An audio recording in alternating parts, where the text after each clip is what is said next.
It's so nice to have you here. Now, tonight, we will have a presentation. I'd like to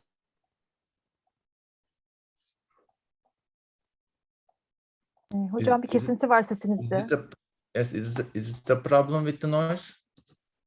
Yes, we can hear. Can't hear. As everybody knows, I think in this meeting, he is the president of ISUF, International Seminar of Urban Form. He is associate editor of Urban Morphology and also. Hocam, baştan alabilir miyiz acaba hocam?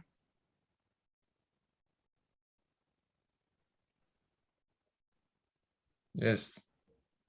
There's a problem about connection of Ayşe Sema Kubat. I think she will be here in a moment. I'm here, I think. Can you hear me now? Yes, yeah. now Okay. We can begin, I think. Okay, and he's also president of Portuguese Network of Urban Morphology. Hocam, sorry hocam. Can we take it from the beginning? Because okay. we did not hear you. I couldn't understand what happened. Okay, so I said it is the first meeting of us, Zoom meeting of us, as a Turkish network of urban morphology, and we have great. I couldn't understand why I have problem with my internet, and I'm sorry for that. And I'm very proud of inviting Vitor Oliveira, who is the president of International Seminar of Urban Form, and he is also associate editor of Urban Morphology, and he is the president of Portuguese Network of Urban Morphology. He has so many publications, and also they are Springer Urban Book Series. The most important one, some of them are very important for our field, Morphological Research and Planning, Urban Design and Architecture. It was published. He's the editor, 2021. And he also has a book about Jeremy Whitehand and his historical geographical approach. It was published in 2019. And Urban Morphology, an Introduction to the Study of Physical Form of Cities. And now I asked him what his presentation will be about. He is going to make his presentation in 3 parts. Firstly, he will address the fundamental aspects of the research and practice gap and distinguish the 3 groups of attempts to bridge the gap with focusing on tools, agents, and process.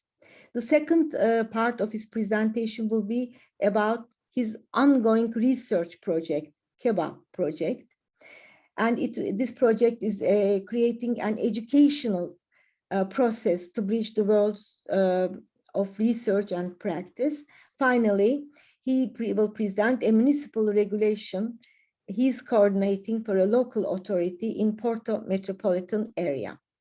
Yes, before asking him come to the stage, I would like to also give 1 or 2 minutes to Secretary General of ISUF, Tolga Ünlü. He also wants to say some words to Vitor before he starts his presentation. Thank you, Vitor, for coming. We are happy to see you here. Okay. Oh, thank you very much, Professor Kubat. Here, first of all, I want to say welcome everybody. I think this is a turning point for TNUM, Turkish Network of Urban Morphology. We have running through a new organization for our network.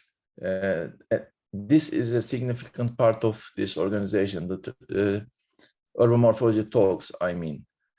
It will be a platform for young researchers to share their works and got some insights from the audiences. And really, I could not imagine the amount of positive response when I proposed this activity approximately 1 year ago after the 3rd conference of TNUM, I must say. And it seems it will fulfill a gap for researchers to share their researches, because our conference is biannual conference and it's not enough.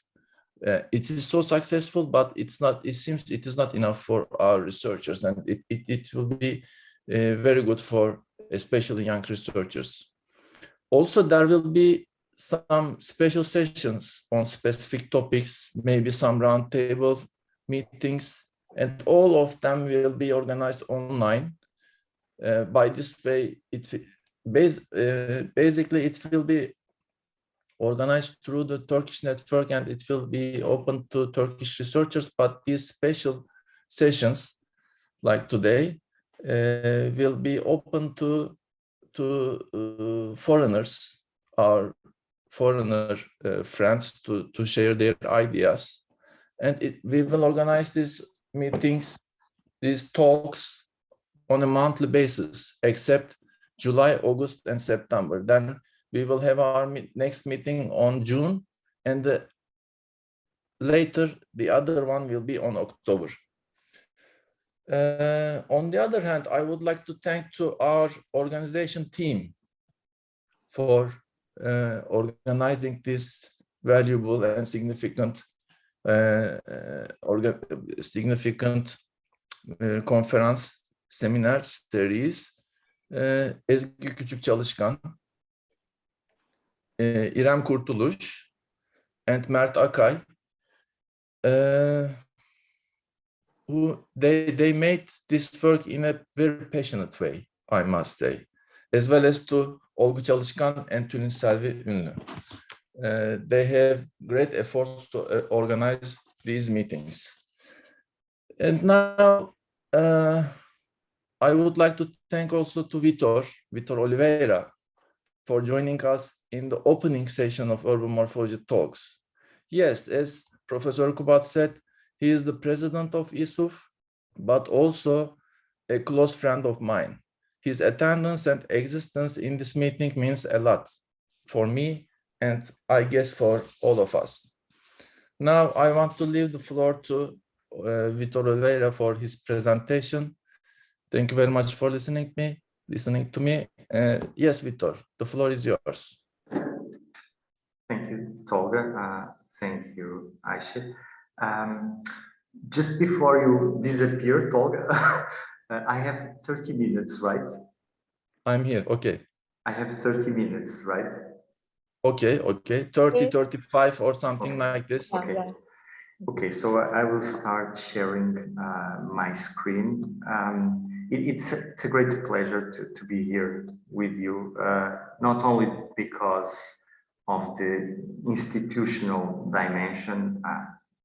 The Turkish network is one of the most dynamic networks of ISUF, but also because of the personal nature of this. As Tolga has just said, we are very close friends. I have other Turkish friends in the audience, and not only Turkish. So it's great to be with you today. I will talk about a difficult relation, the relation between what we do in academia, what we do in our research activity, and the world of practice. I will try to distinguish very rapidly 3 groups of attempts to bridge the gap. And then I will continue exploring one of this group of attempts.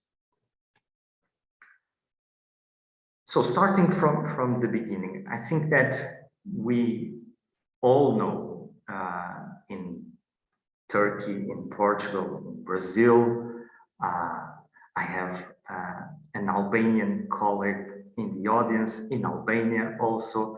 We have all witnessed these structural changes in our urban landscapes over the 20th century. Our street systems become more and more fragmented.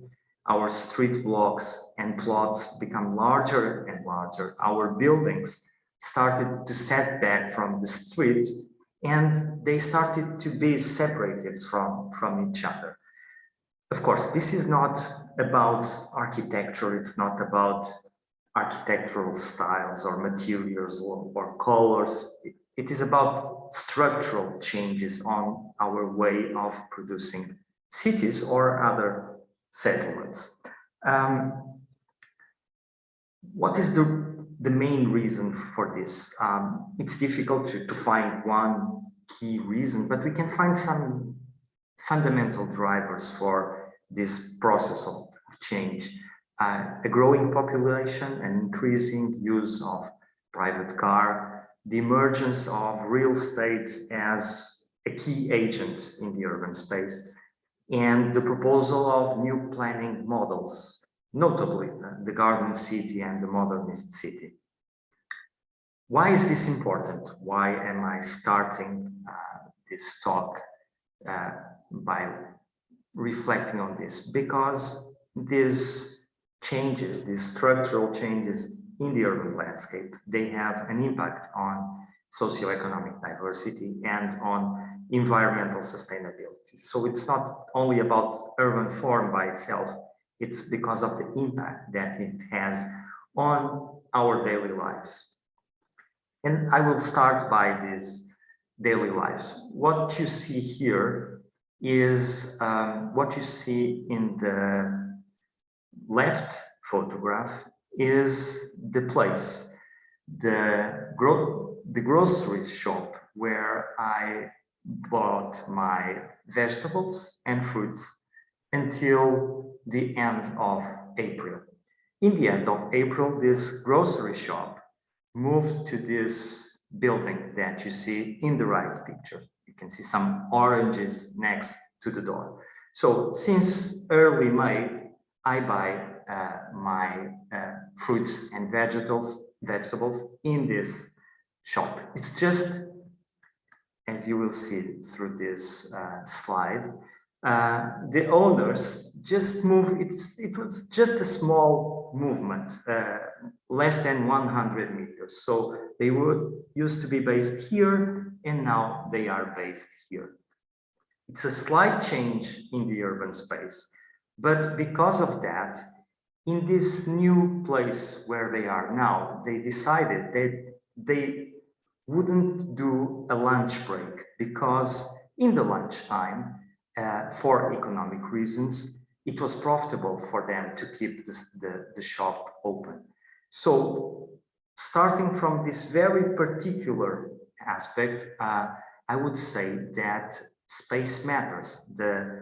Our position in the urban space does matter. And for these two guys, for Monica and Miguel, it means more money. If we can move a bit upper, this is a sketch that I have produced. It's not exactly, but it's almost the real representation of this place that you see here, a place called Gens. It's in the metropolitan area of Porto. And as you can see, this is a very poor way of organizing space, of organizing the urban space. So you see that fragmentation of streets, you see that they are not connected, they tend to support only a small number of buildings. So the street system, the plot patterns, and the building arrangements are very poor here. I'm talking about poor quality. And yet, if we talk to most of the practitioners, at least here in Portugal, they would look at this representation, and they would not feel that they have here a real problem that they have to address. On the contrary, if I show this plan of an apartment, this is the apartment, these are the limits, perhaps this poor organization of space would become more evident for them. So this is the door of the apartment. We get inside, we go through all this long corridor, a bit like what you have in here. The position of doors is not very rational. So to get into the kitchen, you got to go into the dining room, or to get into this bathroom, the door could be here and the bathroom could benefit from light and ventilation. For my colleagues, a bad organization of an architectural space is more evident than a bad organization of the urban space. And that is very strange to me. I would move rapidly because I see that I don't have time for everything.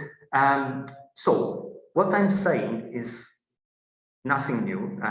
We were lucky enough to benefit from the publication of some notable books when these dramatic changes started to happen, and when we started to have evidence on their impact on our lives. So here I have Jane Jacobs, but I could have, in a more indirect way, Gordon Cullen, Kevin Lynch, Saverio Muratori, M.R.G. Conzen. All of them have published books related to this in between 1959 and 1961. So we had evidence of these effects from many decades ago. These texts have had some impact on academia, but not on practice. The influence of these texts in practice has been quite marginal. And when we look today at how we organize our contents and processes of city building, they are very similar to those that we have in the mid-20th century. Again, there are many reasons for this, but one of them is this persistent gap that we have between scientific research and professional practice. The gap is not very different from other fields of knowledge, but we have not been able to produce significant steps for its bridging.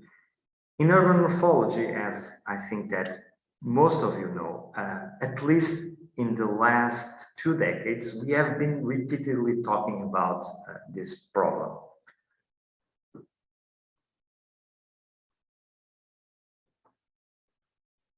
So what is urban morphology? I apologize for saying this in a network of urban morphology, but I think it's good for us to know who we are and what we are able to give to society. For me, that's the main question. We have more than 1 century of development, and because of that, we have a lot of theories, concepts, and methods that have been applied in many different contexts. And because of that, we have these robust theories, concepts, and methods. They can rigorously describe the elements of urban form and the patterns of combination. I think we can say we are not ideological, so we address from historical kernels to peripheral areas with the same interest. We address from planned to informal settlements. With urban morphology, we can explain how these elements are shaped over time by different agents and processes. And we can evaluate the impact of changes in urban form framed by physical criteria, but most important by socio-economic and environmental criteria.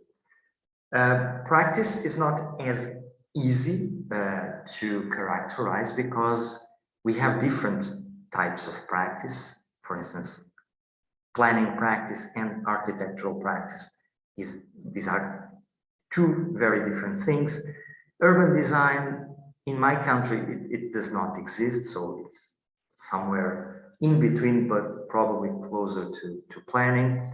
And I think that the cultural and geographical influences, cultural and geographical differences have a higher impact on practice making it more different than on research. But even so, this table tries to gather some characteristics that distinguish the world of research and practice. Looking at the attempts that we have been developing over the last years to bridge the gap, I would classify these attempts into three different groups, and I will develop throughout the presentation, the third one. So we have started to design tools. Sometimes these have been labeled as planning support systems. For instance, in my case, I have published a paper in 2013 proposing a tool, Morpho, that was designed within a project that involved the local authorities of Porto and Lisbon.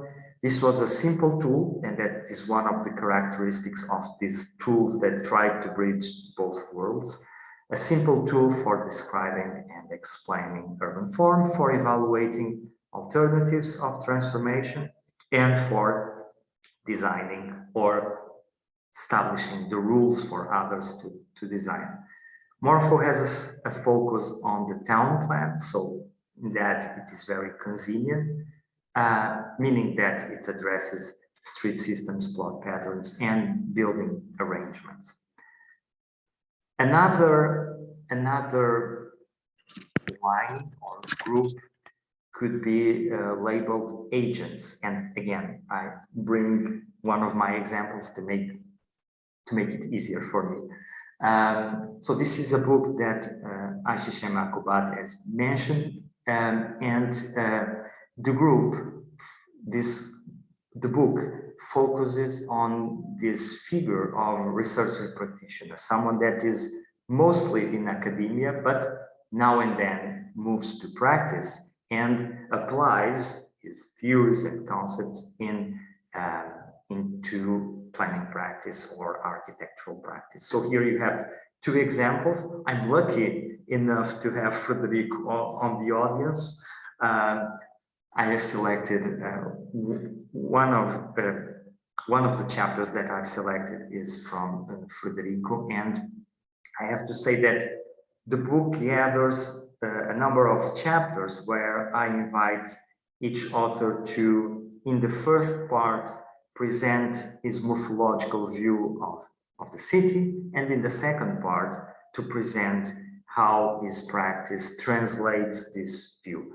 So this is the house that Frederic designed for himself, and of course it is framed by space syntax.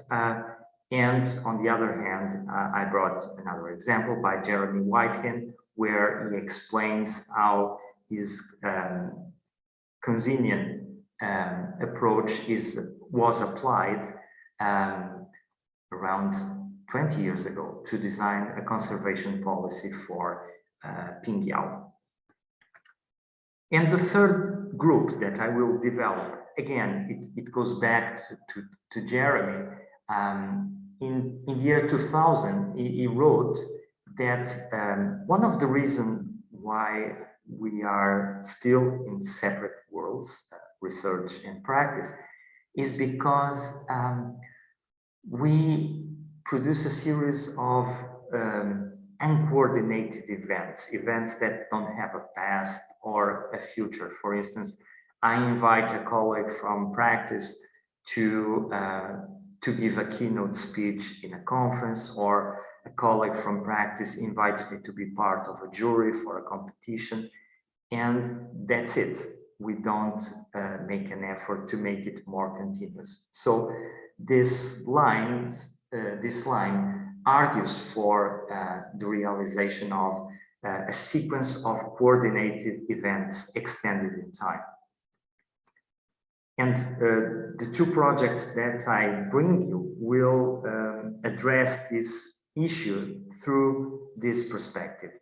The first project, Kaibok, is a traditional research project where we try to build a process that is based on education, but I'm going to present it in 1 or 2 minutes. And the second project is closer to consultancy.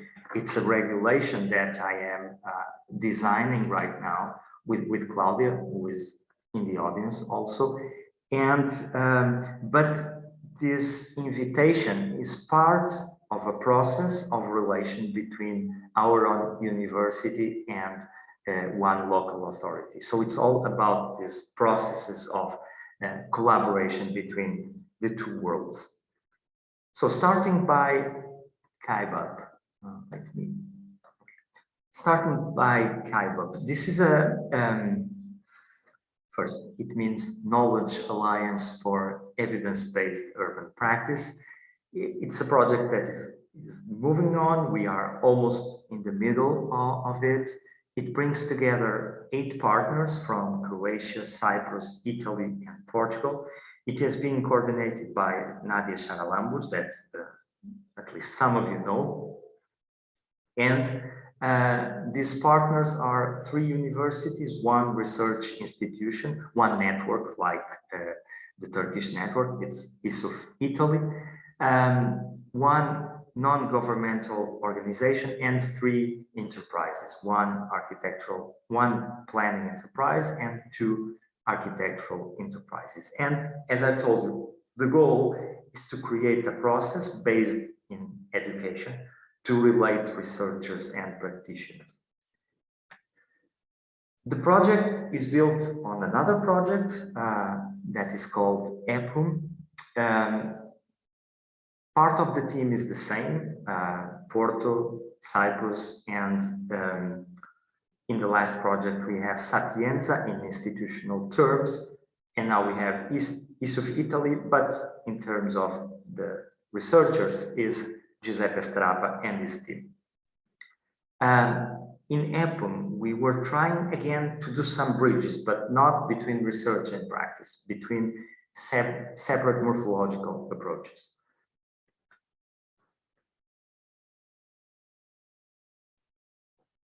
So I will try to convince you that this is a project that builds this process that is made of an unusual number of events.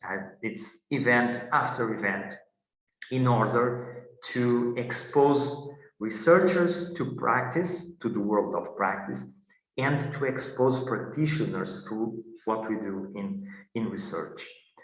So in a more elaborate way, the goal is to create this educational and training process that offers participants the opportunity to engage with professional environments, learning how research can be the basis for innovative professional practices, and what enterprises in our field, planning, urban design, and architecture, require from academia.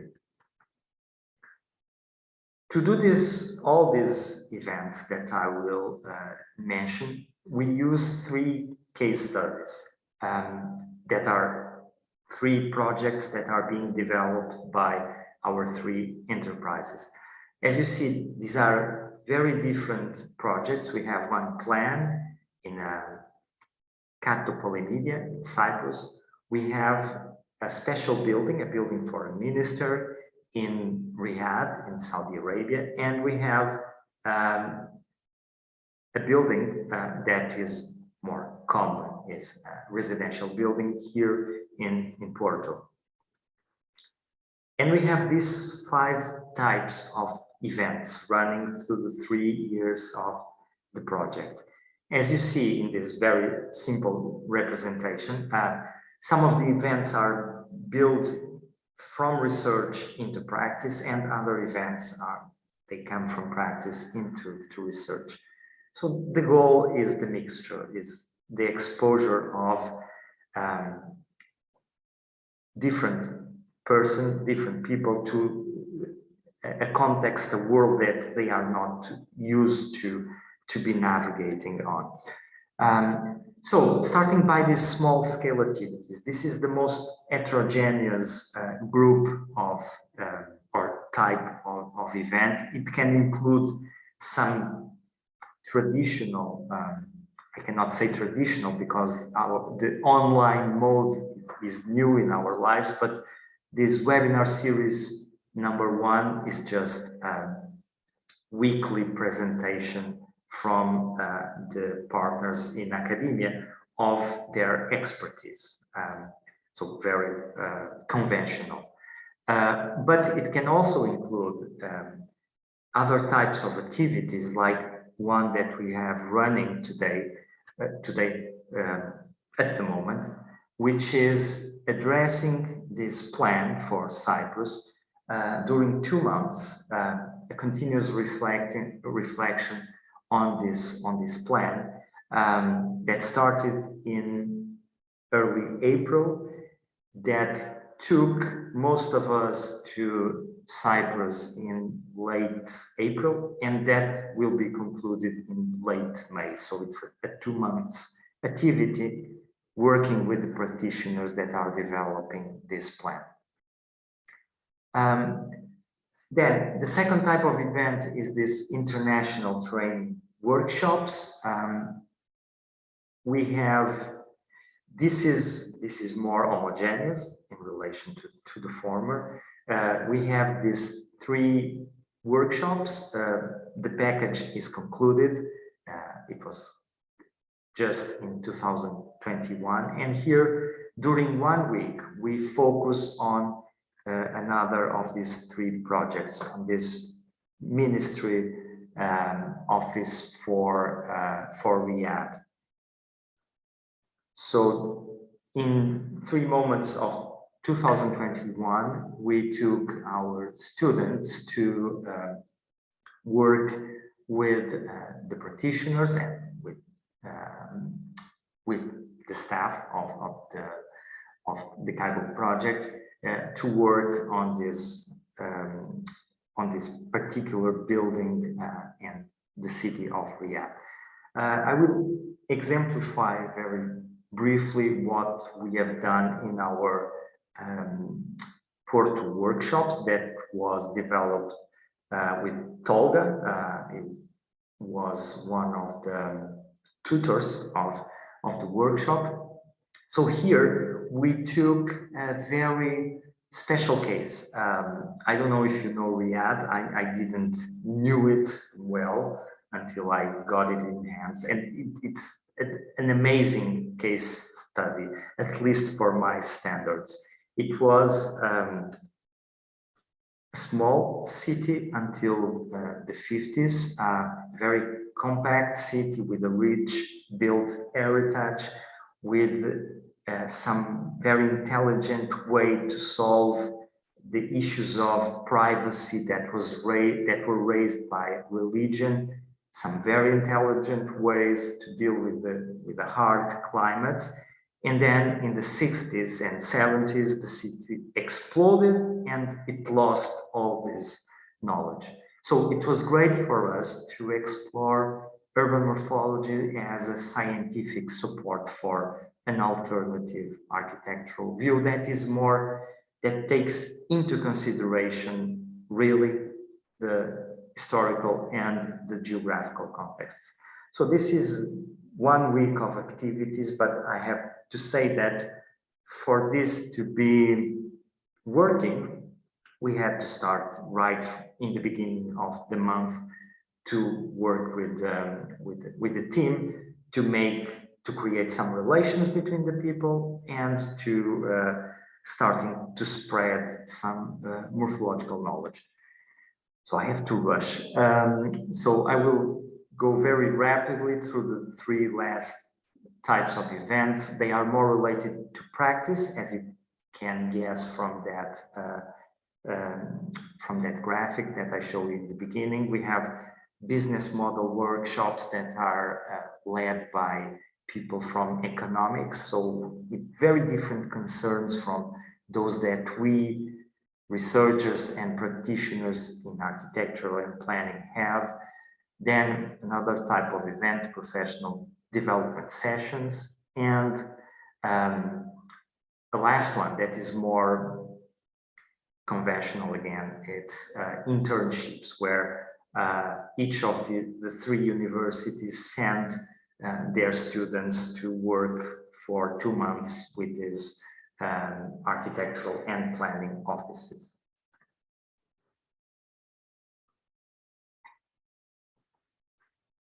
So the second project that I want to share with you, it's very, very different. It's a consultancy project, but again, it is part of a process of collaboration between my university and the local authority of Matosinhos, which is a city in our metropolitan area. So Matosinhos is, it's a very complex case, a very complex territory. It has this border with Porto that you see here, and in the west, it faces the ocean. It has a very long waterfront with wonderful beaches with a very high quality.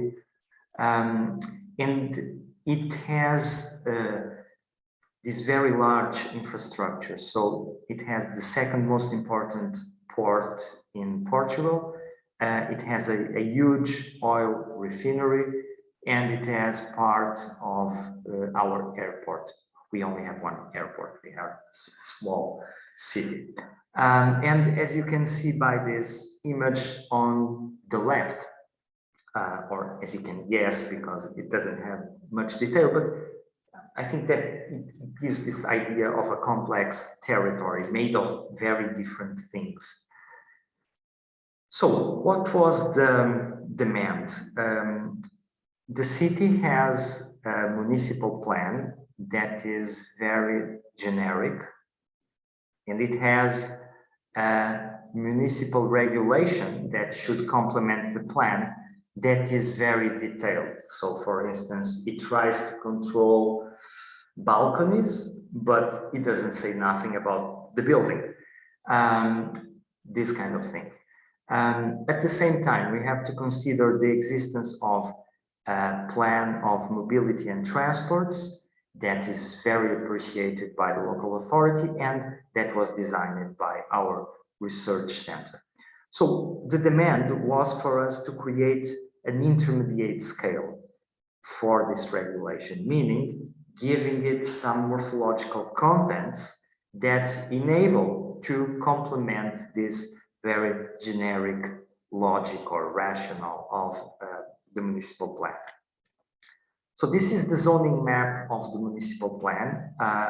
You see some green areas that correspond to green spaces and agricultural areas, real agricultural areas with strong production in the old-fashioned way that we want to keep, that we want to preserve from the urban expansion. We have these areas of economic activity that encompass those large infrastructures that I've showed you in the previous slide. And then, most important for us, those tissues that are mainly made of housing are classified in just two categories: these central areas and these low density urban areas. The central areas occupy all this, or most of this area here at south in the connection with Porto, and the low density urban areas are these strips running from north to south that are usually linked to old paths or old roads.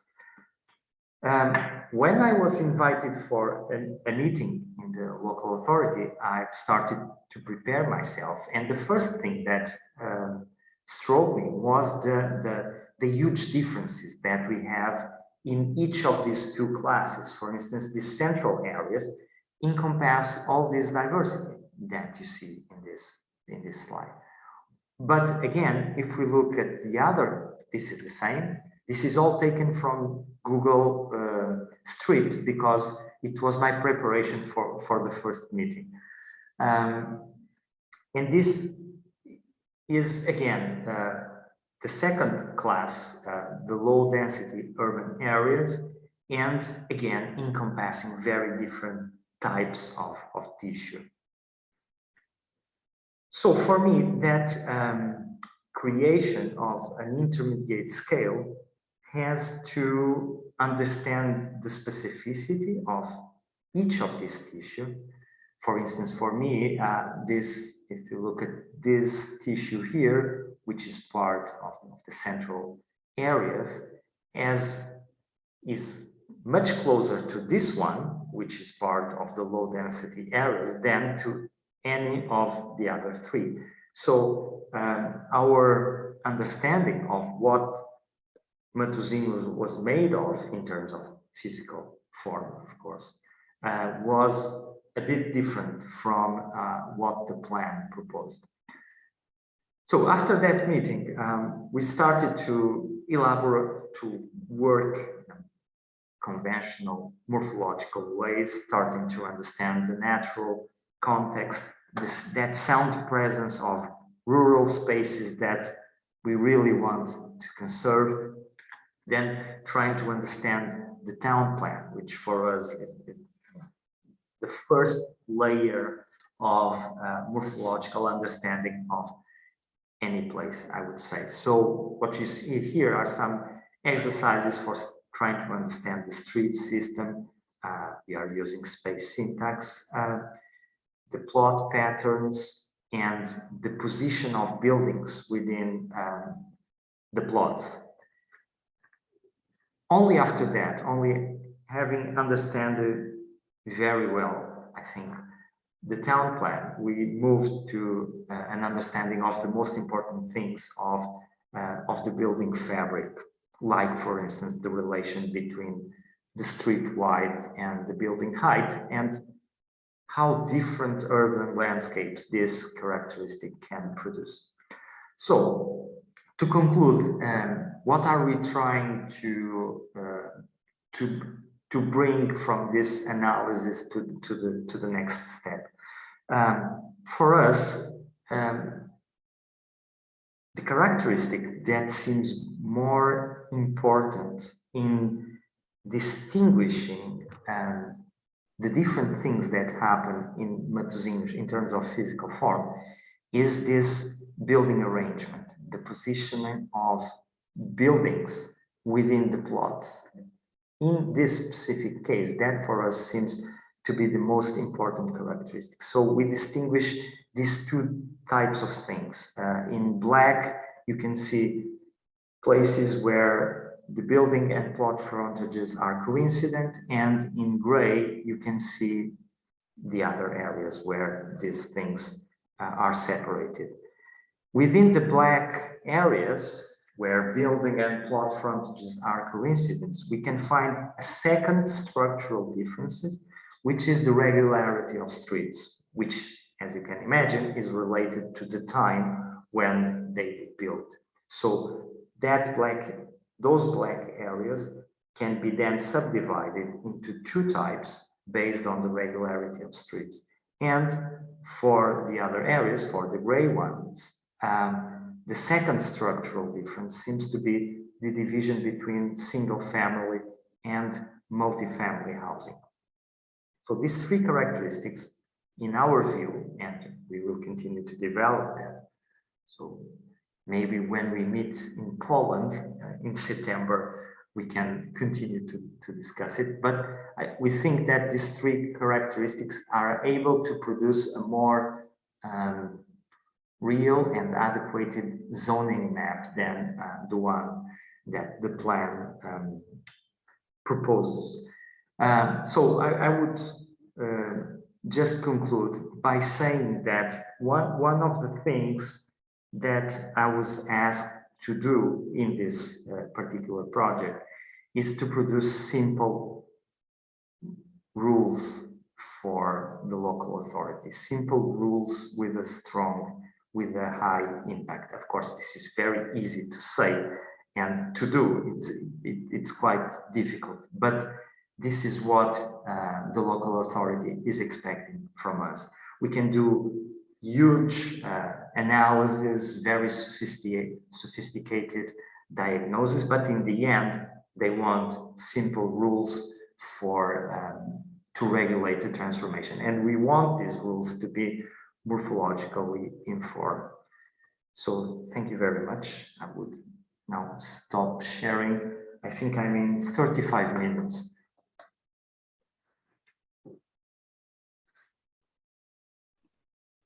Thank you, Vitor. It was a very interesting presentation. I think we can have some questions if there are any from the audience. Yes, or you can share on chat, or you can also ask directly from this platform. Please, if you have any questions from Vitor, asking Vitor to answer. Yes, are there? May I? Hocam? Yes, Tabii, of course, of course. Vitor, thank you very much for this interesting presentation. And also, I'm so happy that we share similar critics and similar things about the relationship between research and practice. And I was so happy to see this similarity during the Kaybap workshop in Porto relating to Riyadh. It was also interesting for me, and it taught a lot to me, that workshop. And it was also an online workshop, and it was a really interesting experience for me. And here I think in the presentation, for me, the most important thing you point out is the intermediate scale. I mean, of course, it is not new, as you said. The similar critics were held by Jane Jacobs, Gordon Cullen, Kevin Lynch, and Christopher Alexander, and so on, 60 years ago. And during these 60 years, similar critics continued by many professionals and many researchers. Actually, it began with the International Urban Design Conference in Harvard University in 1956. They were saying that Jose Luis Sert, the famous architect of Siam, and he was criticizing Siam. He was the Secretary General of Siam in a previous time, 10 years ago or something like that, when this conference was organized. He was saying that planners was so much related with the urban structure, the large scale of the city, and the architects are focused on the buildings and what's going on in the cities. And this is very important, that you have invitation from the local authority to have something, to find some solutions for the problems at the intermediate scale. And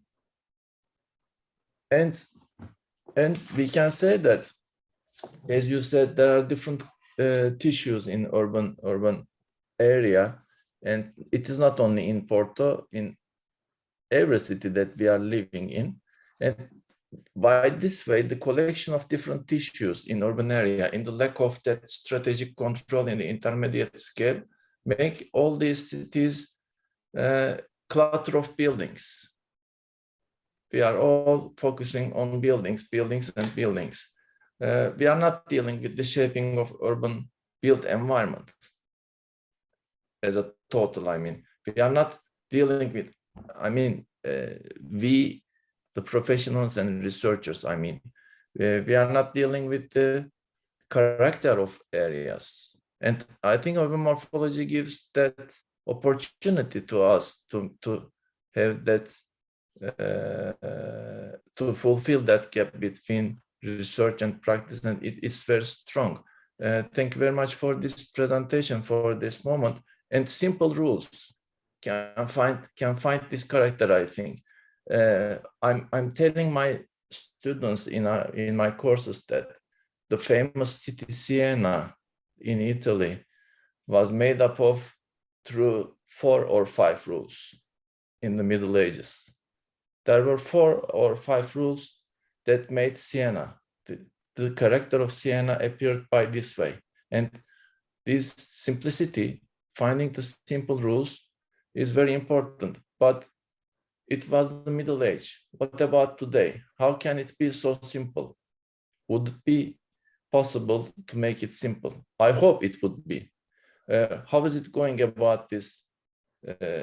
Can you convince the local authority, for example, about this simplicity? Thank you, Tolga. Well, I have to say that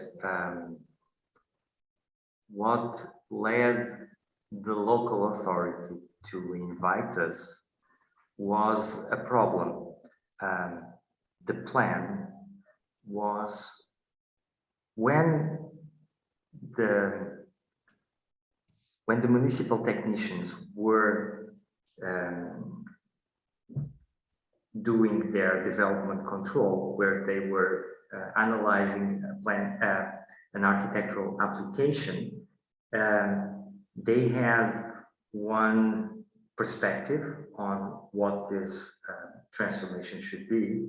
And then when it moved to a higher hierarchy, another view emerged. So what was happening was that when used for development control, this plan led to many doubts. So different people in the local authority who were involved in analyzing the process were having different opinions. So that is the main problem that led this authority to invite us to the process. So what they want, and this simplicity is their desire, we need to do it to keep on the boat, but this simplicity is their desire for them to stop having this discretionarity in the development control processes. So is it easy to produce simple rules? No, it's not easy. We have over these months, we are 3 people working on this. And we are trying to define these rules. So we are pretty convinced of these 4 main tissues that are based on structural aspects of urban form. So we haven't presented to the authority this division into 4 tissues, but in our team, we are convinced that it captures the main characteristics of the territory. But one thing is to design the zoning, and another challenge is to define the rules for the transformation of these 4 different tissues. So for instance, in a tissue that is, let's simplify it and call it modernist. A modernist tissue in a municipality that wants to be at the forefront of sustainability. How can you transform this, not the buildings, but how can you transform, what are the rules that you can establish for that modernist tissue to be more sustainable? So these are the things that we are dealing at the moment. It's a very challenging task, but quite passionate, I would say. I think that from the things that I have at hands at the moment, it's the one that takes most of my time because it's the one that gives me more pleasure. But again, in the end, which of these proposals will really be implemented by the local authority? We don't know, because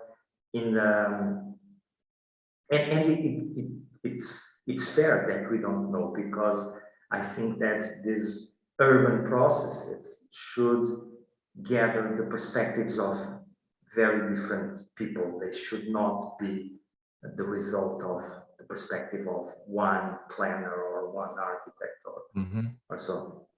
So these rules will probably be deformed.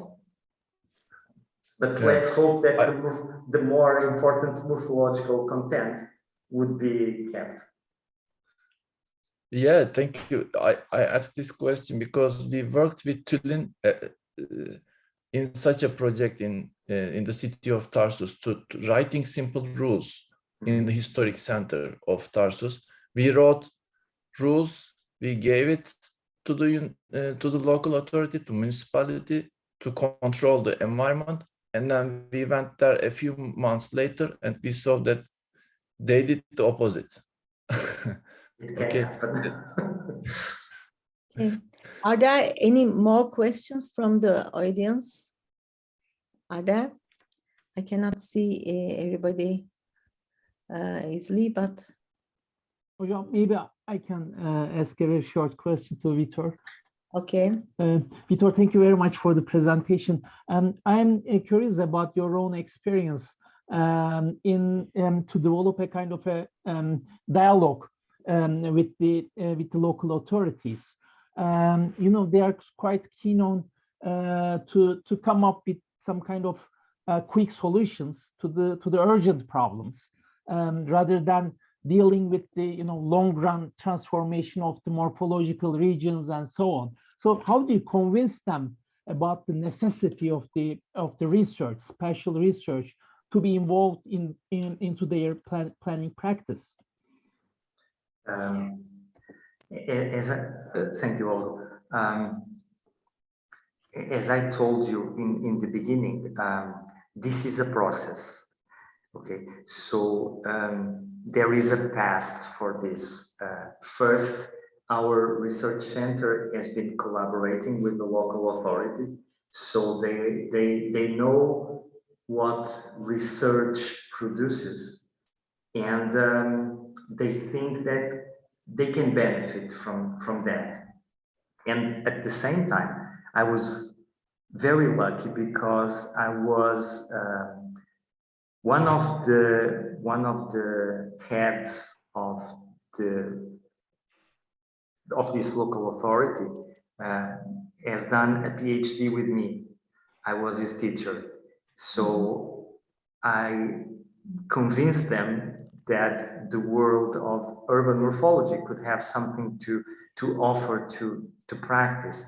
So I think that these two things explain why they are open to at least try to have a morphological input on this regulation.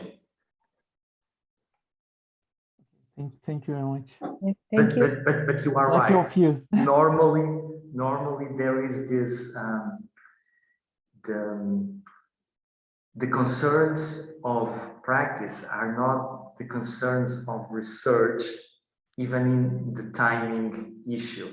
But here again, just to get back one thing that I've told Tolga, they have this specific problem. They face continuous difficulties in appreciating, in evaluating the architectural applications. So they see that the plan they have is too generic. They want something that can support them in a more effective way. So you have the process and this specific problem that they want to solve in the next months, because it's taking their time. Yeah, that's true. I see. Thank you, Vitor. And Achelia has a question, I think. Yes. Yes. Hello, everyone. Vitor, thank you very much. Actually, I just wondered why in the second project, Kebab, there is no partner from the United Kingdom. Maybe you said, but I missed. Because previously in EPUM there was, and in the second one, in Kebab, there is no partner. Is it because of Brexit, or is it okay? Only because of Brexit. Okay, not okay. I thought that maybe it could be the legislative difference of UK, but okay, not because of that. Okay, thank you. Only because And of I Brexit. have a question for Vitor also about kebab. I understand that it is you are talking about it's an educational process and the bridge between research and practice. But do you have local authorities involved in these workshops you were mentioning in kebab project? No. How could you? Okay, I understand that you have speech or lectures, some research studies, but is there also some people from local authorities or from municipalities? Because you want to also make a link between these two different sectors. So I just wondered, do you have any? I'm not sure if, I don't know if Claudia can help me, if in some of the small activities there was some participation of the local authorities, but even if they are present, the fact that I'm not sure if they are reveals something. So this project, contrarily to EPUM, is more focused on the private enterprises. So our articulation with them is real close, but you have a good point. That link with the local authorities is something that we have on EPUM, on that first project that I showed. For instance, when we organized a 2 weeks workshop here in Porto, the local authority of Porto was involved, but we lost it. You are right, absolutely right. And it is a weakness of the project, I have to say. Okay, thank you. Okay, are there any questions, please? I cannot see all hands here. If I can complement my answer to Asalia, we were very happy with Keivan Karimi and with Space Syntax Limited in EPUM, but Brexit made it impossible. We thought of using some of the smaller enterprises that Space Syntax has around the world, but in the end, it was not possible to keep them. No, unfortunately, Yes.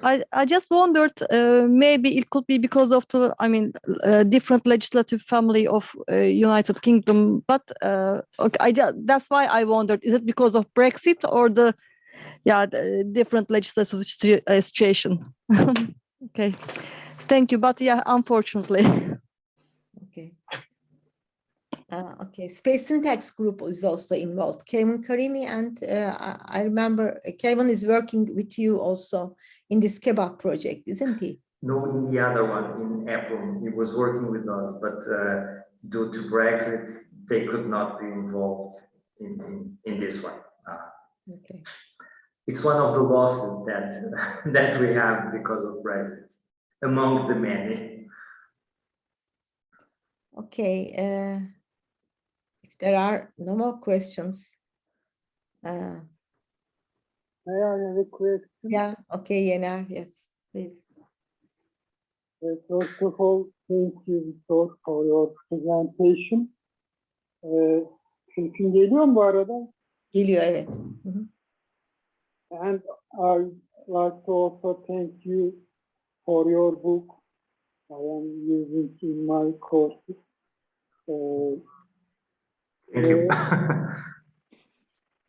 My question actually is related with the issue of intermediate scale, which Tolgoza has mentioned.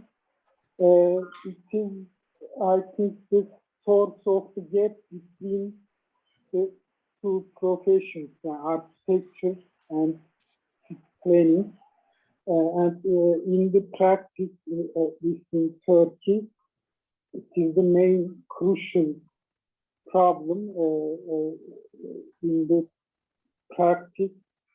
of in the formation and control of urban process. Of course, there are many dimensions of this gap between the two professions. Maybe starting from education of planning and architecture. There are some legislative problems, etc. We may think about many dimensions of the problem, but mainly in our legislation, there is the system, the mechanism of planning, it separates the activities or initiatives of the two professions, the architect and planner, and that separation leads to a gap in the control of urban space, or a disconnection between the scale of planning and the studies of architects. So I am curious about the Portugal case.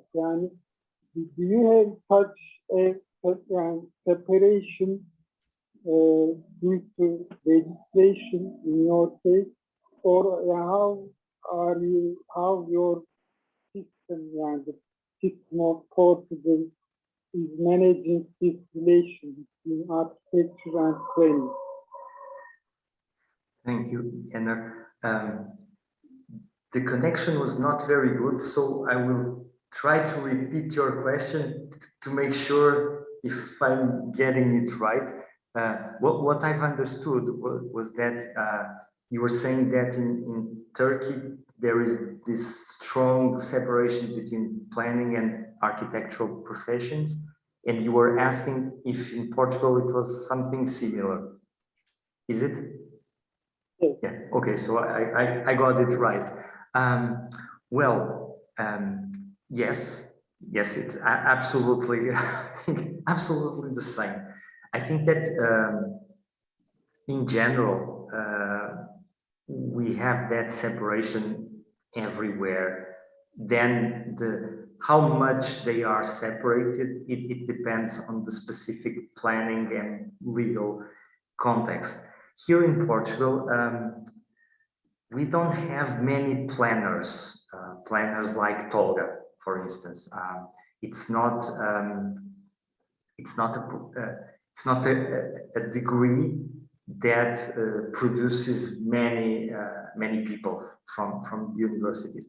So in the local authorities, a usual staff would be made of architects and engineers mostly, and then by some planners. So this is their background. But then what do they do? I would say that planning in Portugal it's much more concerned with land uses, with distinguishing, with separating different land uses, and then a focus on buildings, but on the most ephemeral characteristics of buildings, like architectural styles or materials. For instance, it's very hard to find a municipal regulation that talks about plots, which is something that we are introducing in this regulation. One of the main things that we would like to control is the transformation of the plots. We don't care if the building is made in modernist, postmodernist, deconstructivist, high-tech. It doesn't matter for us, except in historical areas. But we would really like to control what happens to the plots. But here, the common practice, the mainstream planning practice, is a focus on land uses, a non-understanding of the importance of streets in the structuring of cities, in the quality of the public space.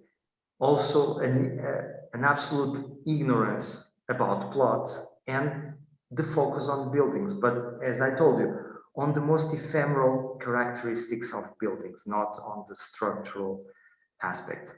And then this is how planning is mostly done by architects and engineers.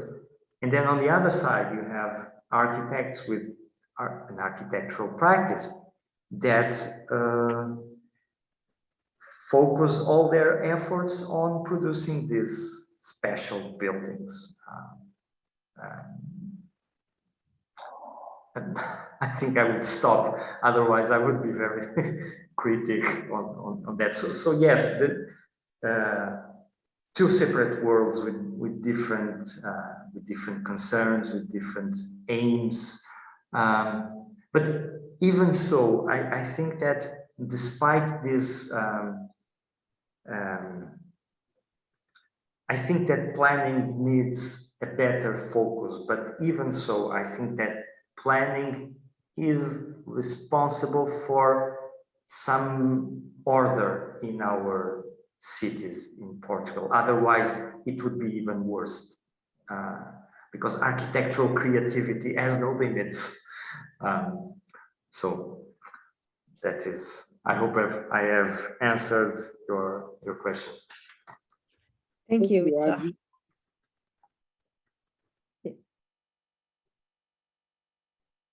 Okay, are there any more questions, or should we end? From Necip Tebrizi to everyone. What does he say? Do you think simplicity in rules can make cities more integrated? This would be a whole new debate.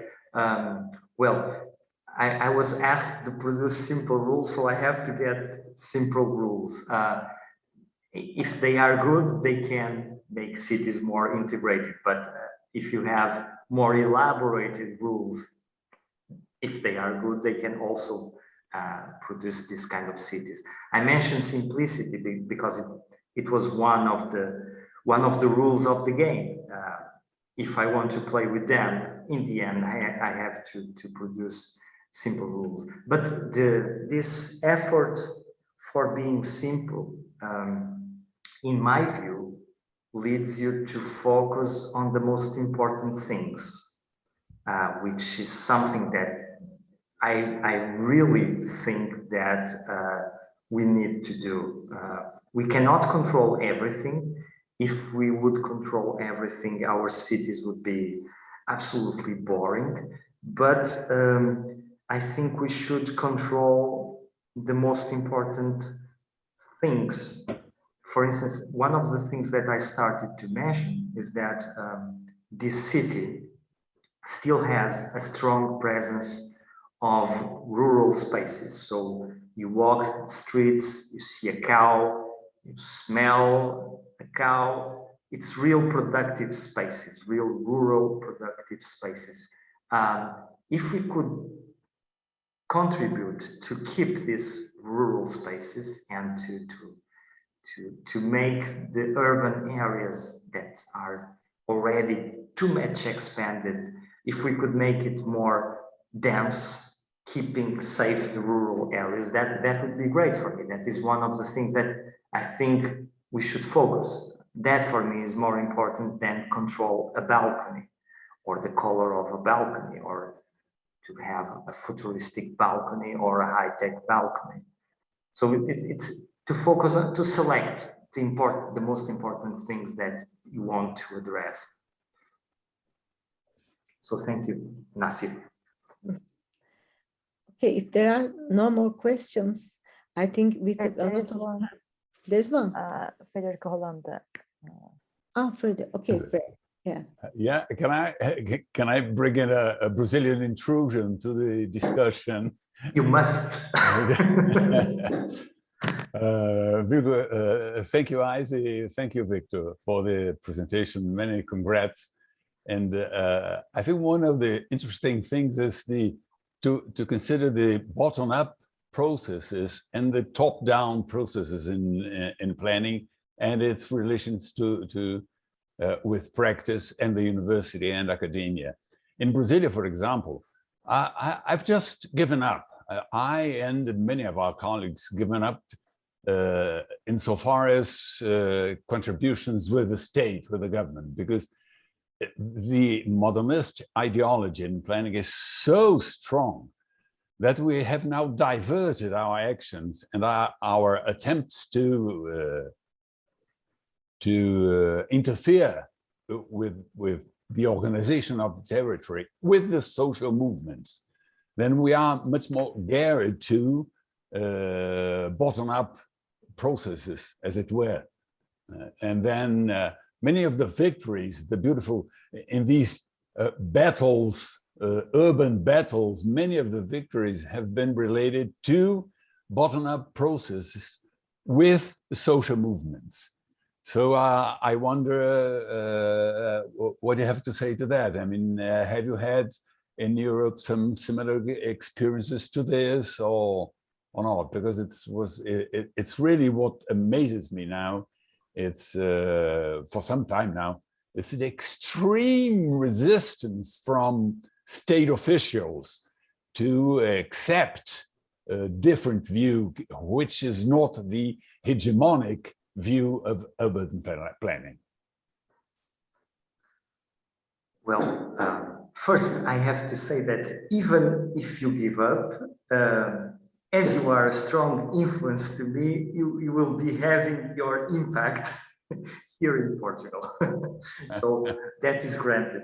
I have to say that, curiously, I have no experience with as you are describing, but we were invited to have it for Curitiba. Curiously, it's in Brazil, not in Portugal. We were invited by Bruno Zaiter, who presented his work in the last online session of TNUM, to work with a non-governmental organization in Curitiba that takes care of the public space and that involves people that are more fragile, more vulnerable in social terms. They involve them in the enhancement of the public space. And they do this with no, they have been doing this with no contact with university. The PUC in Curitiba, PUC University, was contacted to try to give this process a more academic, a more comprehensive view, and we were invited to be part of that. But it hasn't started yet, but that would be our first experience with movements as you are describing, but in Brazil, not in Portugal. Thank you. Thank you for being here, Frederico. Oh, thank you. And thanks so much for showing me my house. It should be shown every time that it's possible. Thank you. Okay. Are there any more questions? I cannot see some more. And May I ask a question? Who's, I'm sorry. I am Aida. Okay, Aida, I'm sorry, I didn't see you. Okay, Aida, yes. Thank Let's you. see your question. First of all, hello and thank you for your presentation. Actually, I have a question about not about the gap, but about the speed that we can pass this gap.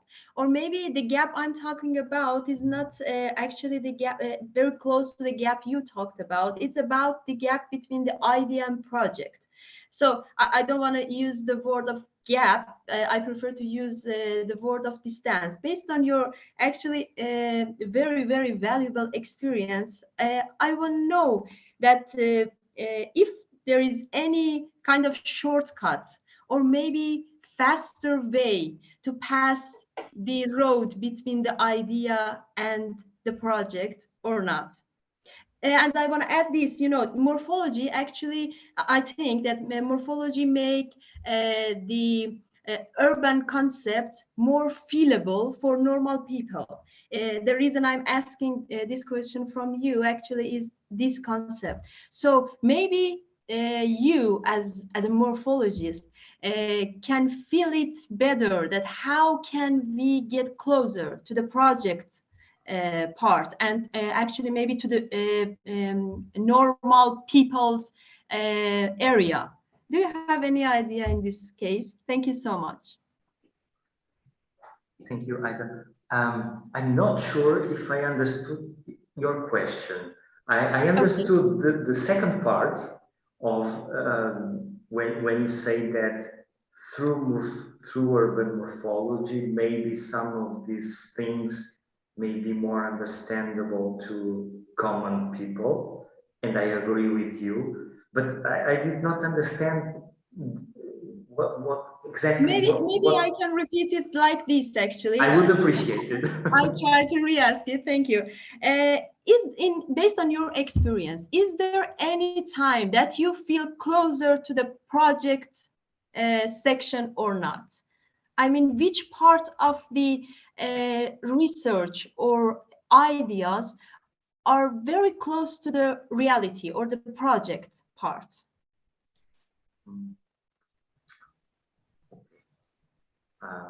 That's a good question. Because as a you know, person that you have this experience, you had the idea, the research part, and you saw many actually real projects. So you had this chance to make those ideas real. So it's the reason that I'm asking this question from you. Okay. I will try to answer. If I am not getting right into what you want, please let me know, okay? And I will try to move. Thank you. I think that when we do research, for instance, working with the concept of urban tissue or with the concept of morphological region that I don't know if you are familiar with. Yes, kind of. Kind of, okay, so it's enough for my argument. When we work with these concepts, it's so evident for us that they can offer a better way of dividing the territory in a morphological zoning that can, after that, be used for development control processes. It's so obvious that we feel, or at least I feel, when I produce a map of urban tissues or when I produce a map of morphological regions, I feel that is so close from a zoning map that is usually included in most plans, at least here in Portugal. It's how we still plan, because we cannot look at the city as if it is one single thing in physical terms. Cities are made of different parts, so we have to zone them. There is no problem of that, and yet it depends on how we understand zoning. So when we have these concepts and when we produce these maps, I think that we are just one step away from a zoning map and from designing regulation for these zoning parts. But for instance, when we work with other concepts that are closer to architecture, for instance, typological process. I don't know if you know the concept. very roughly, you have a territory, you divide all the buildings into some building types, so you get to a very reduced number of building types, and then you give it a sequence in time, not a chronological dating, but a sequence. This type gives origin to this, and so on. I think it's a powerful tool for architecture, but I don't feel that the application is right there. I think that there is still a distance. So I think that at least in these cases, these morphological concepts these ideas are close to the project. But for instance, the concept of typological process, I think it can be very useful for architecture, but it's not very close yet. It would have to be more elaborated. I don't know if I answered your question. Thank you so much. Great. Actually, yes, I completely understand it, and it was great. Thank you. Thank you. I will leave you my email, so if you want to continue to discuss it, because I think it was a very good question, although I did not understand it in the beginning. No. Actually, it was exactly my question, and I understand it. Thank you. Thank you so much. And you know, in case of morphology, when you asked that if I'm familiar with the concept, yes, actually I read your book, and I'm one of the fan of your book. Thanks. Actually, and I work with. Actually, I use the morphology as a method to analyze the character of city. This is what I'm trying actually to do. But thank you so much. It's a great pleasure. Thank you. Thank you for your question and your presence. Thanks. Okay. Thank you, Fred, also. Yes, are there any more questions? I cannot see on the chat. And okay, then, if there are no more questions, I think we also asked so many questions, and Vitor is also tired, I think, after this presentation. Okay, I would like to thank everybody for joining our seminar series, and also congratulations to Vitor for his great presentation. And I will ask you to meet for our second meeting, Urban Morphology Talks. And we already organized Mert Akay. He will be presenting his thesis, who won a first prize from Middle East Technical University. And the supervisor is Olgu Çalışkan. So we are waiting for his presentation. We will announce the date. And if you don't have any more questions, I would like to thank everybody for joining this, our invitation. And I would like to say goodbye to all of you. And thank you again for joining us. If you don't have anything to say more, okay, thank you. Thank you for coming and having this presentation, listening to this presentation, especially for Vitor, for joining us. Thank you all. Okay, thank you, Vitor. Bye. Have a nice day. Have a nice day. Thank you so much. Thank you very much. Goodbye. Thank you.